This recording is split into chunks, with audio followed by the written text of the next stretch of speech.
नमस्कार, मैं हूं अंकुर और आप देख रहे हैं सत्यहिंदी.com। आइए एक नजर डाल लेते हैं अब तक की सुर्खियों पर।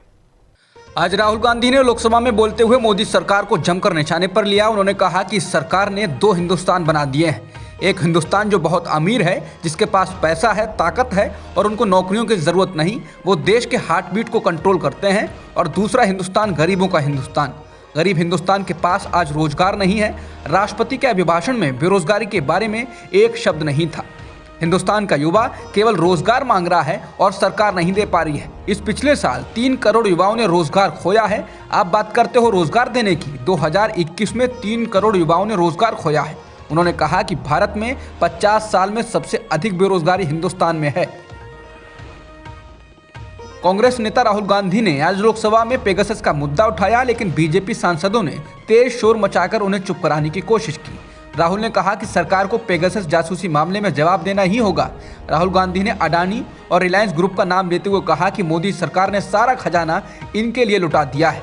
दोनों उद्योग समूहों ने इस देश के सारे संसाधनों पर कब्जा कर लिया है। 10 लोगों के हाथों में इस देश की 40% दौलत है। इसकी वजह से असंगठित क्षेत्र को बर्बाद कर दिया गया। राहुल ने कहा कि जिस गरीब हिंदुस्तान को बनाया जा रहा है वो चुप नहीं बैठेगा, वो जवाब देगा। सरकार नोटबंदी और जीएसटी के जरिए छोटे और मझोले उद्योगों को तबाह कर रही है। सरकार ने उस उद्योग का समर्थन नहीं किया जो भारत में विनिर्माण क्षेत्र को बनाए रखता है। राहुल गांधी ने लोकसभा में बोलते हुए कहा कि 2 दर्शन हैं। एक दृष्टि ये है, ये राज्यों का संघ है, ये एक साझेदारी है, साम्राज्य नहीं। आप यानी मोदी सरकार कभी भी भारत के लोगों पर शासन नहीं कर पाएंगे। ये 3000 वर्षों में कभी नहीं हो पाया। राहुल ने केंद्र सरकार की तरफ इशारा करते हुए कहा कि दूसरी दृष्टि एक छड़ी भारत पर राज कर रही है, एक केंद्रीकृत दृष्टि। 1947 में कांग्रेस ने राजा और साम्राज्यवाद के विचार को तोड़ दिया, लेकिन अब ये वापस आ गया है। तमाम संस्थाओं पर हमले हो रहे हैं। आपके विजन में किसानों की आवाज नहीं है, राजा किसी की नहीं सुन रहा है। राहुल गांधी ने कहा कि भारत पूरी तरह से अलग थलग और घिरा हुआ है। हमारे विरोधी हमारी स्थिति को समझते हैं। आप पाकिस्तान और चीन को एक साथ ले आए हैं। चीनियों का एक बहुत साफ दृष्टिकोण है कि वो क्या करना चाहते हैं। उन्होंने कहा कि भारत की विदेश नीति का एकमात्र सबसे बड़ा रणनीतिक लक्ष्य पाकिस्तान को चीन से दूर रखने का रहा है। राहुल ने कहा कि हमारे सामने जो ताकत है उसे कम मत समझो, चीन से ही भारत को असली खतरा है।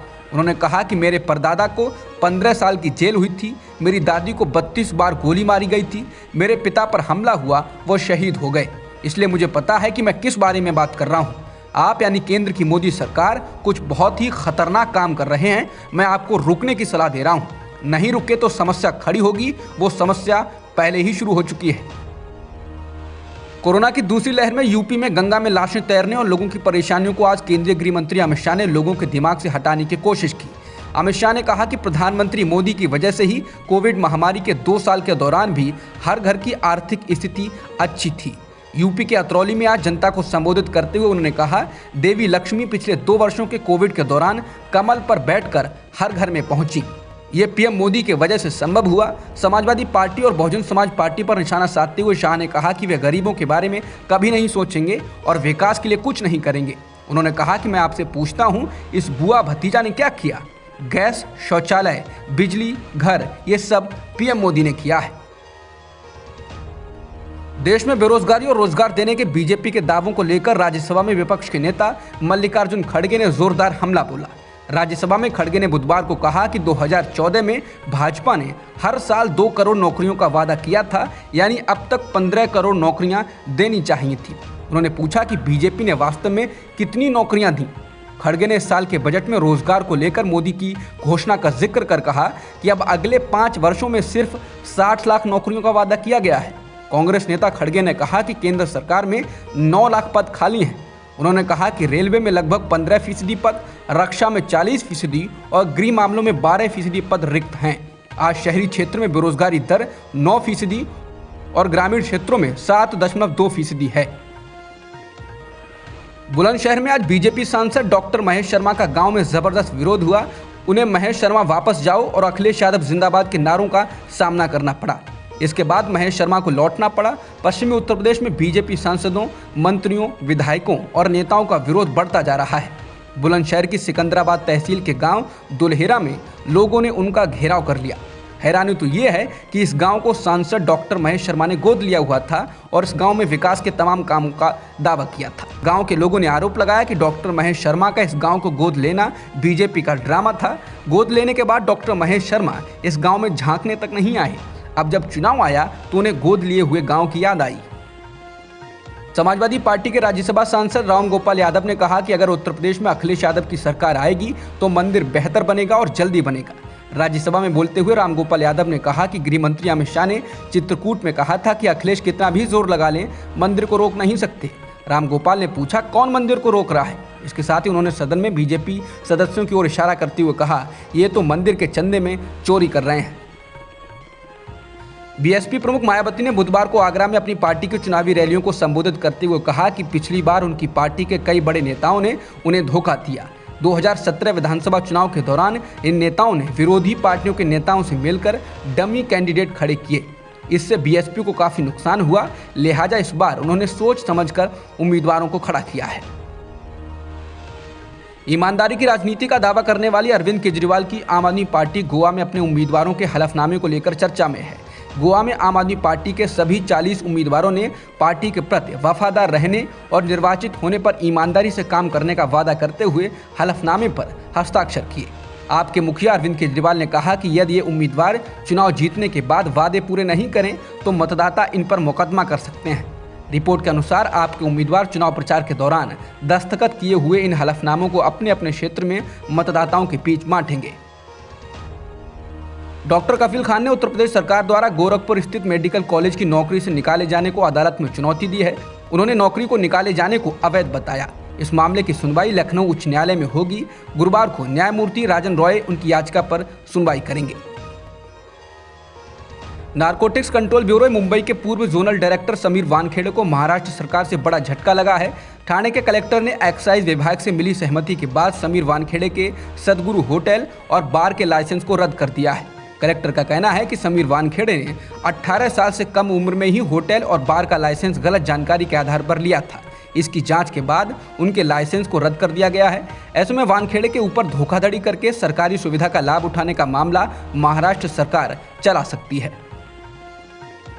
तमिलनाडु के मुख्यमंत्री एम.के. स्टालिन ने विपक्षी नेताओं से कहा है कि सामाजिक न्याय को सुनिश्चित करने के लिए सभी एकजुट हो जाएं। स्टालिन की ओर से एक पत्र कांग्रेस के अध्यक्ष सोनिया गांधी और 36 अन्य नेताओं को लिखा गया है। स्टालिन ने पत्र में लिखा है कि हमारी विविधता से भरी और बहुसांस्कृतिक सभ्यता कट्टरता और धार्मिक नेतृत्व के कारण खतरे में है। स्टालिन ने कहा है कि ऐसी ताकतों से तभी लड़ा जा सकता है जब समानता और सामाजिक न्याय में भरोसा रखने वाले लोग एकजुट हों। उन्होंने लिखा है कि अब इकट्ठा होने का वक्त आ गया है। स्टालिन ने पत्र में लिखा है कि हमें उसी दृढ़ संकल्प और उद्देश्य के साथ एकजुट होना होगा जैसा हमने मंडल आयोग की स्थापना के दौरान किया था।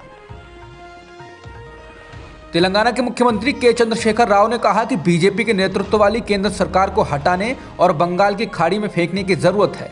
मुख्यमंत्री ने केंद्रीय बजट पर प्रतिक्रिया व्यक्त करते हुए मीडिया से कहा, केंद्र में बीजेपी को हटाकर बंगाल की खाड़ी में फेंकने की जरूरत है। हम देश के लिए जो भी जरूरत होगा वो करेंगे, चुप नहीं बैठेंगे। ये लोकतंत्र है। हमारे पीएम बहुत अदूरदर्शी हैं। राष्ट्रीय राजनीति में प्रवेश करने का संकेत देते हुए तेलंगाना के मुख्यमंत्री और तेलंगाना राष्ट्र समिति के प्रमुख के चंद्रशेखर राव ने कहा कि देश में गुणात्मक नेतृत्व की जरूरत है। मैं इस पर बातचीत करने के लिए शिवसेना प्रमुख उद्धव ठाकरे से मिलने के लिए मुंबई जा रहा हूँ। हम इस पर काम करना शुरू कर देंगे कि वास्तव में इस देश को क्या चाहिए। उन्होंने कहा कि बदलाव की जरूरत है, देश में क्रांति की जरूरत है। जब तक हम संघर्ष नहीं करेंगे हमें बदलाव नहीं मिलेगा। एक समय बीजेपी का समर्थन करते रहे तेलंगाना के सीएम चंद्रशेखर राव ने कहा कि सोशल मीडिया प्रबंधन के साथ खुलेआम झूठ बोलकर बार बार झूठ को दोहराते हुए वो अब तक लोगों को बेवकूफ़ बनाने में कामयाब रहे, लेकिन अब उनका पर्दाफाश हो चुका है। वो नफरत और विभाजन की सांप्रदायिक राजनीति करते हैं। उन्होंने पीएम मोदी की पोशाकों का मजाक बनाते हुए कहा कि अगर ये चुनाव है तो वो दाढ़ी बढ़ाएंगे, रविन्द्रनाथ टैगोर की तरह दिखने के लिए। अगर तमिलनाडु है तो उन्हें लुंगी पहनेंगे, पंजाब का चुनाव है तो पगड़ी पहनेंगे, मणिपुर में मणिपुरी टोपी होगी और उत्तराखंड में एक और टोपी। उन्होंने कहा कि ये क्या है, इस तरह के हथकंडों से देश को क्या मिलता है। कांग्रेस की महासचिव प्रियंका गांधी वाड्रा ने बुधवार को उत्तराखंड कांग्रेस का घोषणा पत्र जारी किया। घोषणा पत्र में 4 लाख युवाओं को रोजगार देने, हर गांव हर द्वार तक स्वास्थ्य सुविधाएं पहुंचाने, 5 लाख परिवारों को सालाना 40,000 देने और गैस सिलेंडर के दाम 500 रुपए के पार नहीं होने देने का वादा किया। इसके साथ ही प्रियंका ने कहा कि वे चुनाव में बिना किसी के बहकावे में आए, जाति धर्म के चक्कर में फंसे बिना वोट दें। कांग्रेस ने उत्तराखंडी स्वाभिमान 4 धाम 4 काम का नारा दिया। अब तक की खबरों में इतना ही। बाकी खबरों के लिए बने रहिए सत्यहिंदी.com के साथ। सत्य हिंदी का ऐप डाउनलोड करें गूगल प्ले स्टोर पर।